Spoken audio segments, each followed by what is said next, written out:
morning and welcome to another episode of Recipe for Success. My name is Nancy Giacalone, and the purpose of this podcast, LinkedIn Live, whatever you want to call it, is really to tie in my love of cooking with my love of business and personal development and kind of a little bit of everything. Because the one thing that I have found is a common thread among all areas of life is that there's always a key ingredient or technique that is really critical to the outcome or success of whatever it is you're trying to do. So I really love talking with innovators in different spaces, whether it be insurance, health, wellness, personal development. And so today I'm really excited to welcome Dawn McFarland, owner of Eminem Benefit Solutions. And with that, I am just going to toss it over to you real quick, Dawn, and let you introduce yourself. Tell everybody a little bit about you and your company. Thank you, Nancy, and thank you for letting us have this conversation. I think it's important, like we were talking earlier, Medicare is a big topic in AEP coming up, so getting some information out is awesome. I'm a health insurance agent like you, except for I don't do the group benefit part. I help Medicare-eligible individuals. I help people in the individual market as well as Covered California.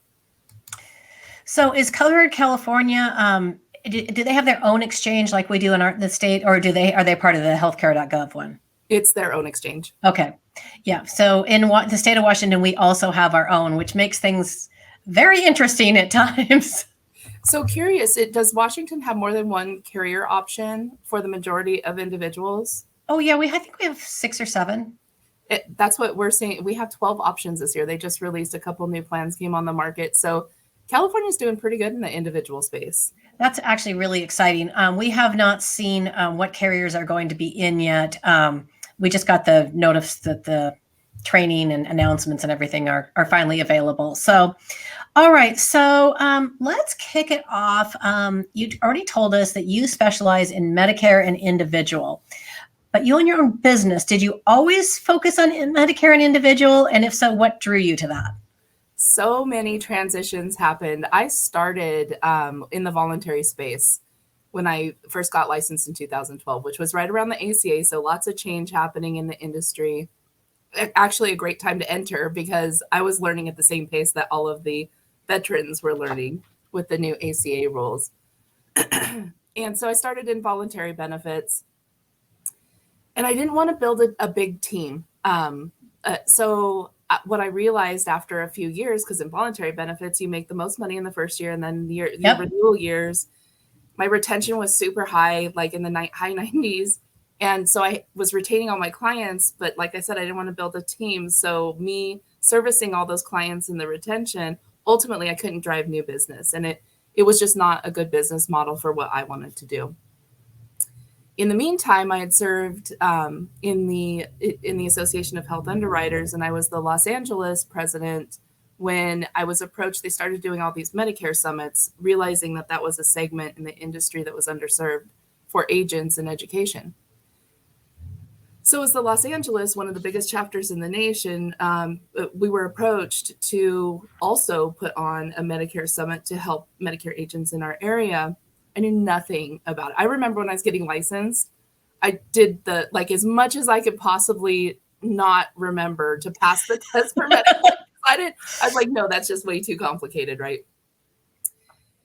These summits, what I heard was so intriguing. The fact that have you ever heard of the Blue Ocean book? Yes. The fact that there were going to be so many people that needed help. So that's another thing that attracts me is underserved. I want to be able to serve the people that don't get the attention that they need. So many people coming up that needed help. The opportunity was ridiculous, but I still held on. I was like, no, I'm still going to service my business and I'm going to keep going. So it took about 3 years for me to finally make the jump. And I just jumped.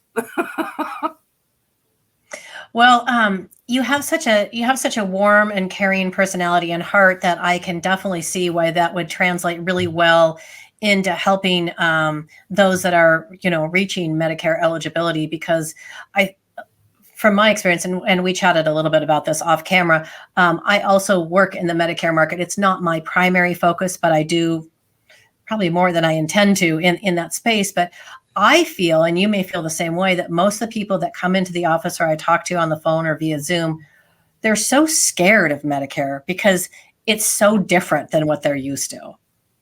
Yeah. And I think that's your question is, why do we think people are afraid? Yeah. And I really think it's because of all the information that's thrown out there. You know, when you get too much information, it just becomes overwhelming. So, and then you have to decide what's the correct information. Hey, Joel, you have to decide what's the correct information there. And so they have tons of marketing coming into tons of mail, emails, phone calls that aren't supposed to happen. And then you watch the commercials that everything's free. Free. Which is a word they're not supposed to use. Right. Yeah. So I always would, when I was first working in Medicare and people would say, when they make an appointment, they'd say, well, I got all this stuff. I'm like, okay, well, put it in a bag and bring it into my office. So they'd come in with this paper bag that was like this full of stuff. And I'm like, okay, here's your Medicare card. You keep that. Can I have the bag? And they're like, okay. And I would throw it in the garbage. And they would be like, what? I'm like, that's all advertisements. Let's talk about, I'm like, and I would always say, let's talk about you and let's get back to the basics. And then you could just feel the relief come over them. Absolutely. Yeah, absolutely. Okay. So we're going to talk a little bit of specifics about Medicare because I think it's very confusing to a lot of people, especially those that are still working. Okay. So let's pretend, I don't have to pretend very hard because it's not as far as I'd like it to be. But let's pretend that, Wellington, nothing is free. Isn't that the truth? Let's pretend that I'm getting ready to turn age 65 within the next 3 or 4 months, and I'm still working. What do I need to know, and what do I have to do? You need to know if you need to enroll in Part B, first of all.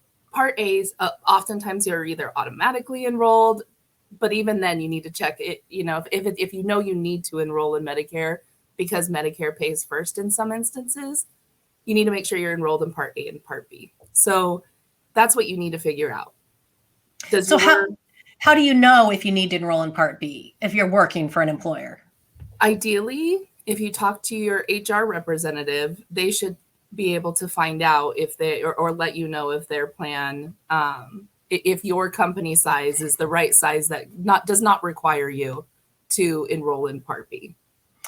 So as a general rule of thumb, for anybody that needs to know, if your employer has 20 or fewer employees, generally you'll need to enroll in Part B. Again, that's general because there are specifics that can override that, but that's the thing to keep in mind. So if you work for a smaller employer, you definitely need to talk to somebody and find out what the requirements are. You know, a funny situation that literally just came up yesterday. A group agent called me and said, so I have Medicare saying the employee had both Medicare and the group plan. The group is over 20 employees. So technically Part B is not necessarily if the group plan is credible coverage. And before you make that decision, anybody, please talk to an agent. That it doesn't cost anything to get the advice, and they can kind of give you the good guidance because Part B can have a lifetime penalty. That's just a little caveat. Mm-hmm. So what happened was because they had both Medicare and the group plan, the Medicare somehow paid first, which is not when you are in a larger group. It's actually the employer plan that's supposed to pay first. So those things are what can get confused, and you might need a little guidance on to make sure it's about primary and secondary payer, and your agent can help you resolve all of those issues. Okay, so I work for a smaller employer. I'm turning 65. I know I need to get enrolled in Part B, but I'm not drawing Social Security. So what do I need to do? Apply for Part B, and you're going to have to pay the invoice on a quarterly basis. So Social Security will send you an invoice. If you're not drawing Social Security, they'll send you an invoice for your Part B premium. Where do I go to apply? On the Social Security website.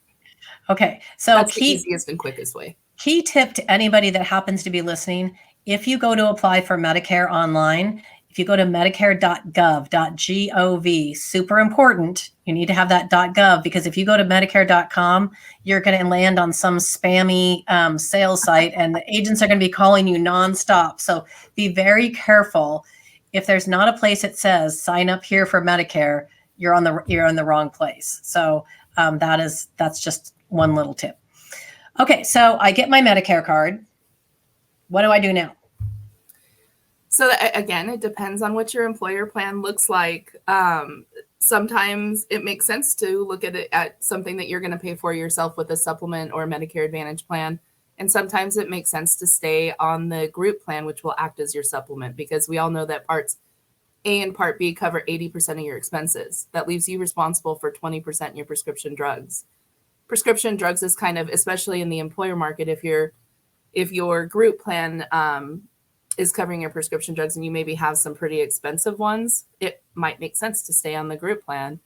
If you, on the flip side, if your group is only offering maybe a bronze level plan and HMO and you're restricted in network, it might make sense to look at an option outside of the group plan.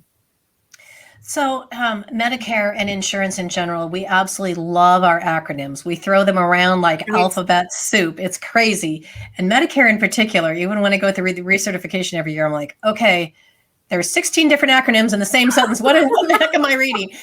But okay, so let's think about this. Again, I'm a 65. I signed up for Part B. I'm good. I'm going to stay. I think I want to stay on my group plan because I just want to stay on my group plan. I don't have any real good solid reason. Are there any potential downfalls in the future for me if I stay on the employer's group plan? Depending if it's credible, if your group plan's considered credible coverage, and you're not worried about any Part B penalties because you already have Part B, I don't see any necessary downfalls. I'd be curious to see if you think there are downfalls to stay on the group plan in that scenario. No, just that, again, when we speak about alphabet soup, you have your initial election period, which is when you turn 65 to enroll in a Medicare supplement or Medicare Advantage plan. So that goes away if you stay on your group plan. But then you have something called a special election period, which is a little bit different. And so you need to be very cognizant if you're coming off group plan to be planning ahead so that you can have no gap in coverage and not miss that opportunity to make an election. So that's my 2 cents. Well, and good point in guarantee issue, because in those different periods, your initial period, you have a 7-month window to make a decision. And then in your special enrollment period, maybe a little less time. So right. That's a good point. It's making sure you understand the deadlines. Okay, so let's talk about the crazy Medicare Part D. So inappropriately named, let me just put it that way, because you do not buy it from Medicare. You buy it from an insurance company. So explain to people a little bit about what that is, why they need it or don't need it for that matter. So it's a prescription drug plan. And it's interesting when I advise a client of whether they need it or not, if it's someone who doesn't take prescriptions, because there's also something called IRMA. And oftentimes the clients that I work with, their income, IRMA is based on income, and higher income earners will pay a higher dollar amount. So a prescription drug plan can range anywhere between $750 and up to $100. $100, yeah, depending on what kind of prescriptions you're needing to get covered. So if you take prescriptions regularly, my recommendation would be you need a prescription drug plan. If you don't take any prescriptions and IRMA's not applied, I usually recommend that you get the most inexpensive drug plan, because there's a Part D penalty of 1% that gets added on for the life of Part D. 1% for every month you didn't have it that you were eligible to have it. Right. So 1 year equals 12%, 2 years equals 24%, 3 years equals 36%. I mean, it's pretty easy to do the math on it. And that penalty is a lifetime penalty. So again, really important to be thinking about that is, again, of course, we do have the income adjustments, but if there's no income surcharge and you're just looking at, is it worth it for me to pay $7.15 a month for a year when I'm not currently taking any medication? The answer would generally be yes. because you do avoid any future penalties. And heck, if something happens and you need to get a prescription, then you have coverage for it. So it can definitely be super helpful. Okay, so another Medicare question for you. What's the difference between Medicare Advantage and a Medicare Supplement or Medigap or Medicare Bridge or whatever other 27 names they like to attach to that? I think I was the most confused when I was learning it. Like, I got Medicare Advantage, but Medicare Supplements what confused me the most, because it operates completely different than what we're used to, in that you no longer have a network. The only thing you have to worry about is that the doctor takes Medicare for payment, and 90% of doctors across the US take Medicare for payment. And that's an old statistic. It may be more than that now. Mm-hmm. So a supplement is something that gives you greater access to more doctors, and you can go across the country. You can go from state. It doesn't matter, as long as the doctor takes Medicare for payment. It also has no copays when you go see the doctor. So depending on what plan you have and what deductibles apply, you don't pay anything when you go to receive service. The Medicare Advantage plans operate more like what you're used to, in that you do have networks to stay in, and there's copays, a schedule of copays based on the services you receive. So one of the ways that I always like to think of it and explain it to people is that a Medicare supplement lays on top of Medicare and wraps around it. For the most part, it picks up, depending on which plan you choose, it picks up your exposure for Medicare covered expenses. So it wraps around it. A Medicare Advantage plan, on the other hand, essentially takes over for Medicare, and you only have one card. And then again, like you say, it works very much like the insurance we're most used to, co-payments, in some cases, deductibles, et cetera. And a Medicare Advantage can also add in extras where a Medicare supplement can't. So you'll sometimes have hearing aid benefits, vision, dental, other little perks. You know what's interesting, Nancy, at least in California, and that is my market. California is my market. So, and every state's different. That's exactly why I stay in California as my market, because I don't know networks in other states. I feel like that's all part of the advising process. Mm-hmm. But we do have extra benefits on some of our supplement products. Oh, really? Yeah. Such as hearing, vision, chiropractic, even on one of them, and they call it like it's the G Extra or the Innovative. It's a different product name, but it has some extra benefits. They're trying to compete a little bit. That's super interesting. That's not something that that we currently have in our state. Okay, so full disclosure, Judy Woodall Turner happens to be my mom. So so she wants to know, in your opinion, which is better, a Medicare Advantage or a Medicare Supplement? I feel like it really is. So it's a personal decision and a financial decision.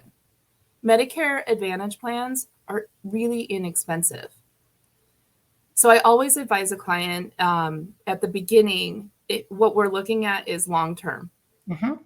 And if you're looking at long-term, if you're going to move around a lot, if you're going to go live somewhere else for 6 months, if you're going to do things that cause you to need to go to different states, you're really going to want to look at a supplement.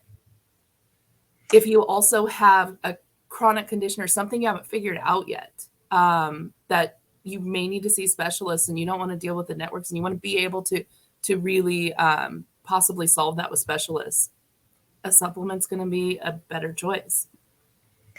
So another consideration with regards to that question is, when you're initially eligible for Medicare and you're making that choice for the first time, you can at least, again, in my state, maybe different in California, but in the state of Washington, you can choose a Medicare supplement policy with guarantee issue. In other words, no medical questions, you're going to be accepted, which is the same with a Medicare Advantage. But after that initial election period, unless there's something special, you will have to fill out a health questionnaire if you want to go on to a Medicare supplement. And that, quite frankly, the underwriting is pretty strict to get onto those. So if you took that Medicare Advantage plan to start with because it was inexpensive, you're like, this is great. And 3 years down the road, the doctor says, oh, there's something that, we have concerns about. We're going to need to do surgery. And you call me up and say, it's time for me to get on that supplement plan now because I need 100% coverage. More than likely, you will not be accepted. So it's always really important to think about your situation, your financial position. And again, like you say, what are your goals? A Medicare Advantage plan, you can change it every single year during the annual election period. Medicare supplements are a little more strict as far as what you can and can't do. Yep. And there's a trial, right? The 12-month trial, right? For most. Yep. So if you did choose a Medicare Advantage plan, you have 12 months. I'd say the first 12 months is where you test whatever you want to test. Exactly. Before you have to make a final decision without worrying about any pre-existing conditions. Yep, exactly. Great point. So as Dawn mentioned, there is a 12-month, we'll call it a trial period. If you choose a Medicare Advantage plan and you don't like it, you can get on to a Medicare supplement. There's a very specific question that is asked about that, and it will qualify you to skip those medical questions. Okay, let's see. I'm deciding whether I'm going to go off script. Yes, I am. So, all right. Before we talk about health underwriters, let's talk about your four-legged friends. I know you have at least one. So tell me about your furry family. I have 3 dogs and 2 cats in my house. And then I have one cat. We have one cat who, since she was a baby, she doesn't like to come inside, but she was like a stray in the neighborhood. And so we started feeding her, and now she's kind of our outside cat. We have 2 older dogs. One is a Great Pyrenees, and my husband swears he's part wolf, but I don't know. I don't see it. He's big, ginormous. Though. Yeah. He's ginormous. And he's 14 going on 15, which is crazy. That's really old for a big dog like that. I know. And the poor guy has arthritis he could barely bend his back legs, but he still lopes around so happily. That's great. So he's still happily kicking. And then we have a Dobie Lab. Well, she looks Dobie to me. Dobie Lab mix, who's just a year younger than that. And then my baby is, if you follow me at all, you'll know Baxter, the healing Husky.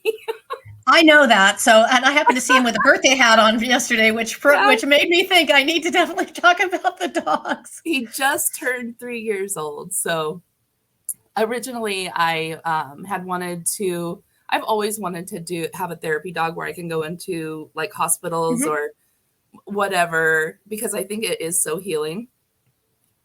I wanted Baxter to be that dog. I don't think he's that dog. Oh my goodness, that's so funny. As you know, I have 3 dogs as well. And same thing. I really wanted to have one that I thought I could do that with.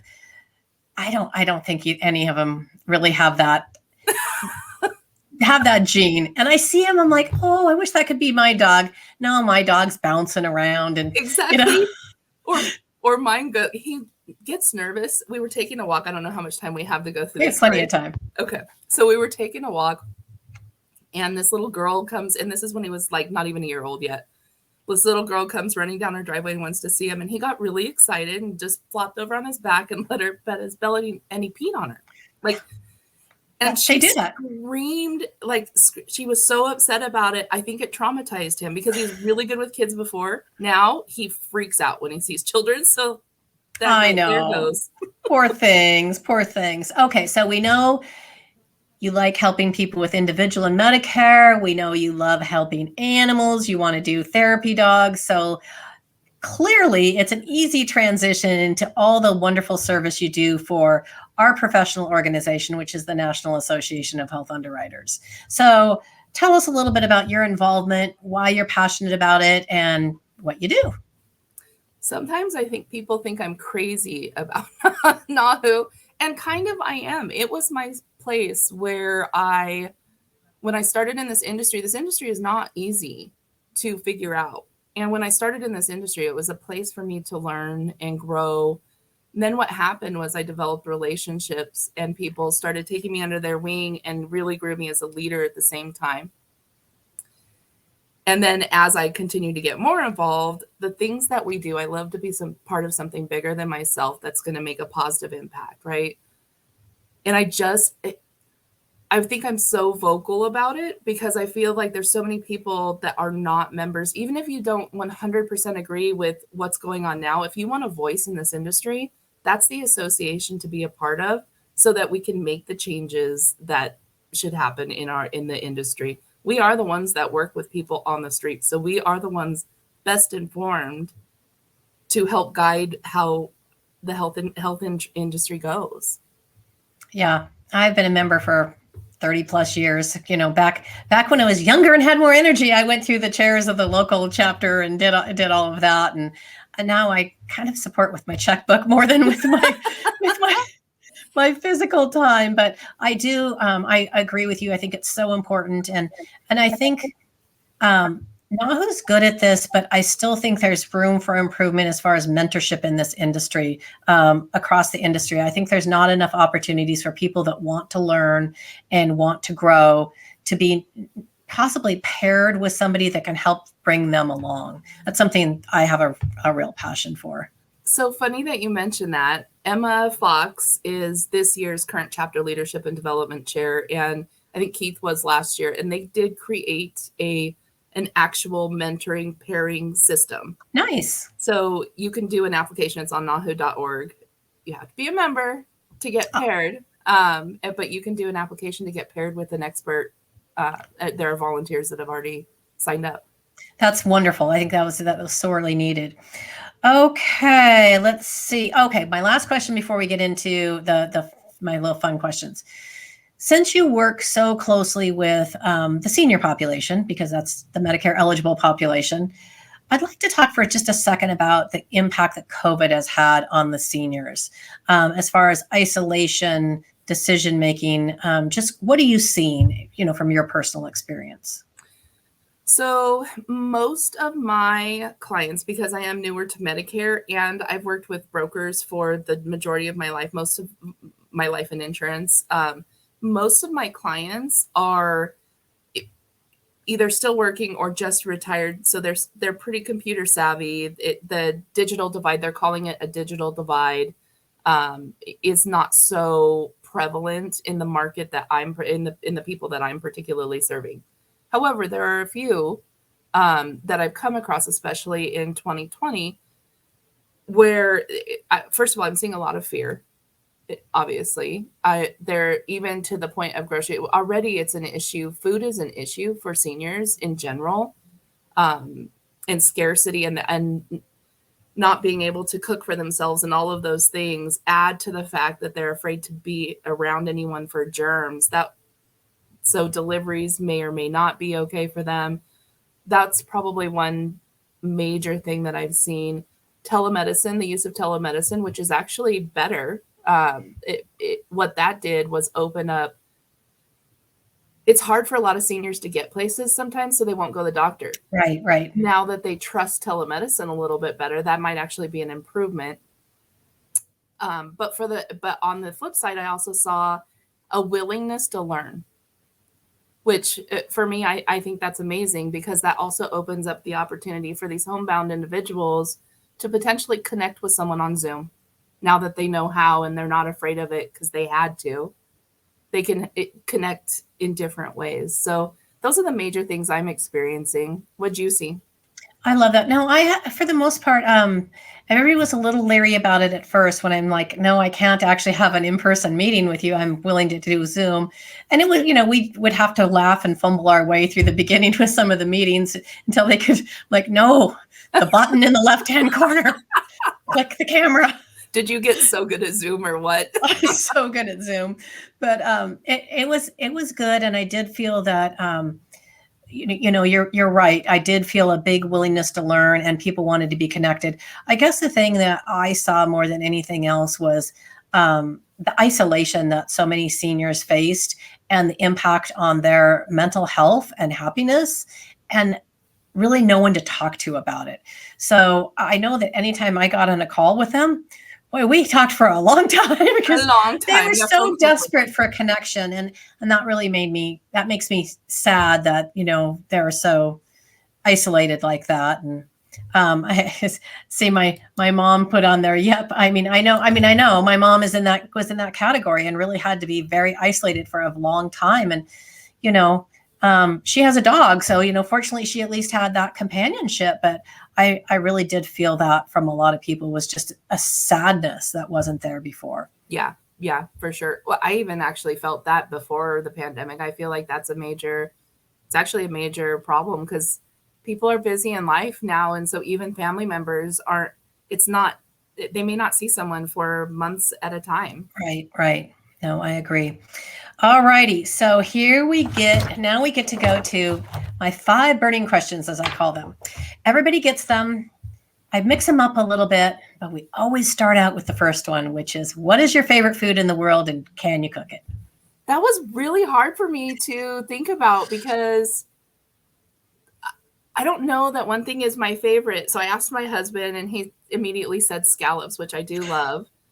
But macadamia crusted halibut at one particular restaurant is probably like, if I had to think of anything I'd want at any time, I'd always say that. Can you make it? Never tried. Oh, it's not hard. No? Okay. No, it's not. But I do love scallops too. I was, as you were saying, I'm like, I like so many foods, but I think I would probably choose scallops if I had to choose one thing. Okay. Because it's the thing I order most often in restaurants. Okay. Okay. So what is the one character trait you most admire in other people and why? I think I thought about that differently. Honesty is the thing I value the most, but confidence is probably the thing I admire most.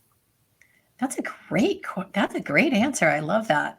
You're right, because there are actually two sides of the same coin, but I understand where you're coming from that. Okay, so what's the one character trait you feel you possess that you're most proud of and why?